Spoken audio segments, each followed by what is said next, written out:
Nincompoopery, the embodiment of absurdity and foolishness, has been around as long as human nature itself.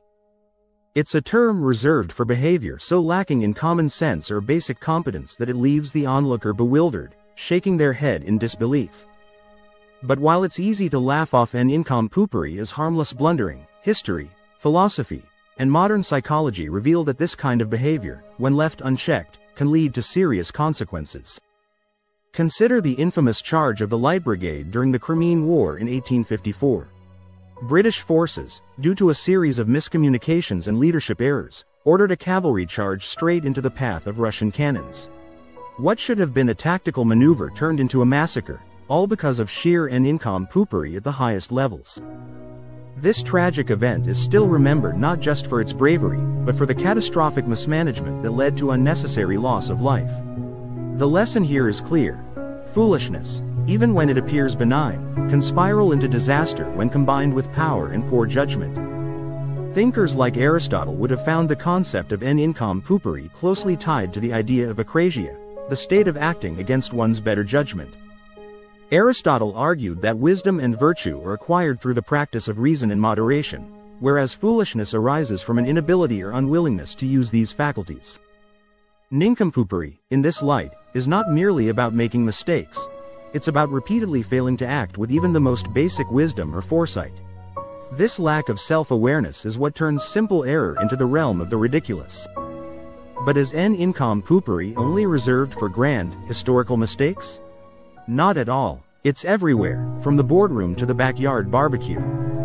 Take the story of the infamous Fyre Festival in 2017. Promised as an exclusive luxury music festival on a private island in the Bahamas, Fyre Festival turned out to be a catastrophe of poor planning, deception, and, ultimately, Nincompoopery on a grand scale. Attendees, who had paid thousands of dollars, were greeted by emergency tents instead of luxury villas, soggy sandwiches instead of gourmet meals, and chaos instead of an organized event. What seemed like a bold entrepreneurial venture became a symbol of incompetence. The festival's failure was not just a business mistake, it was the result of continuous poor judgment from people who should have known better but somehow didn't. Data shows that poor decision-making, often a product of Nincompoopery, can have widespread effects. A 2018 study by McKinsey found that poor managerial decisions cost companies billions of dollars annually.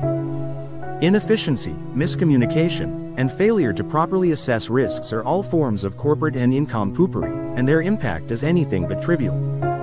This isn't just about minor mishaps.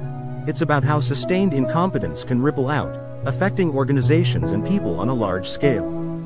Nincompoopery is often rooted in overconfidence, a phenomenon well documented in cognitive science. The Dunning-Kruger effect explains that people with lower ability at a task often overestimate their competence because they lack the self-awareness to recognize their shortcomings. This is the engine behind much of the world's Nincompoopery, people who, despite their limited skill or understanding, barrel forward confidently into disaster. We see this in everyday life when people refuse to read instructions or insist they know better, only to create more chaos. While everyone makes mistakes, Nincompoopery is a different beast. It's not a one-off blunder, but a pattern of behavior marked by repeated foolishness, a lack of self-awareness, and an unwillingness to learn from past errors. It's the reason someone gets stuck in the same rut, making the same mistakes, while those around them can only watch in dismay. Nincompoopery is a reminder of the delicate balance between confidence and competence. While it may be amusing in small doses, left unchecked, it can lead to chaos, both on a personal and societal level.